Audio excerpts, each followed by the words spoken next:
मित्रांनो नमस्कार.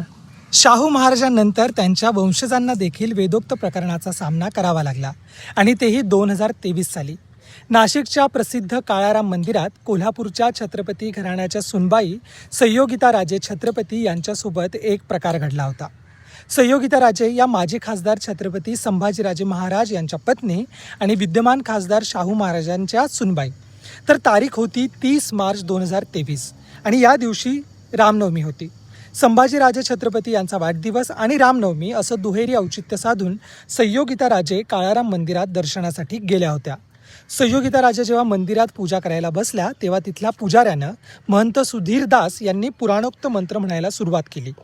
जेव्हा संयोगिता राजे यांनी वेदोक्त मंत्र म्हणायला सांगितलं तेव्हा सुधीरदास यांनी वेदोक्त मंत्र म्हणण्यास नकार दिला. काळाराम मंदिरातील हे महंत एवढ्यावरच थांबले नाहीत. संयोगिता राजे जेव्हा स्वतः तिथे महामृत्युंजय मंत्राचा जप करू लागले तेव्हा त्यांना मंत्र म्हणण्यापासून रोखलं गेलं. महामृत्युंजय मंत्र वेदात लिहिलेला आहे आणि शूद्रांना तो म्हणण्याचा अधिकार नाही असं कर्मठ पंडित आजही मानतात. अनेक कारणं देऊन त्यांनी संयोगिता राजे यांना वेदोक्त मंत्राचा अधिकार कसा नाही हे सांगायचा प्रयत्न केला. शेवटी संयोगिता राजे यांनी विचारलं की ज्या मंदिरामध्ये तुम्ही आजच्या काळातही जे नियम लावत आहात ती मंदिरं वाचवली कोणी? छत्रपतींनी वाचवली. मग छत्रपतींना शिकवण्याचं धाडस तुम्ही करू नका असं त्यांनी ठणकावून सांगितलं. सुमारे 120 वर्षांपूर्वीचा इतिहास आठवा. 1901च्या सुमारास राजर्षी छत्रपती शाहू महाराजांचं वेदोक्त प्रकरण आठवा. पुरोगामी विचारांच्या शाहू महाराजांना सनातनी पुजाऱ्यांनी वेदोक्त मंत्रांचा अधिकार नाकारला होता.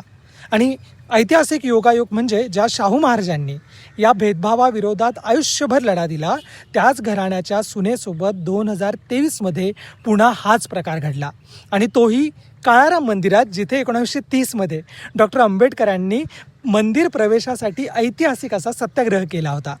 संयोगिता राजे यांनी स्वतः सोशल मीडियावरती एक पोस्ट लिहिली आणि हा सगळा प्रकार जगासमोर आणला. तर मित्रांनो, वेदोक्त प्रकरण आजही सुरू आहे.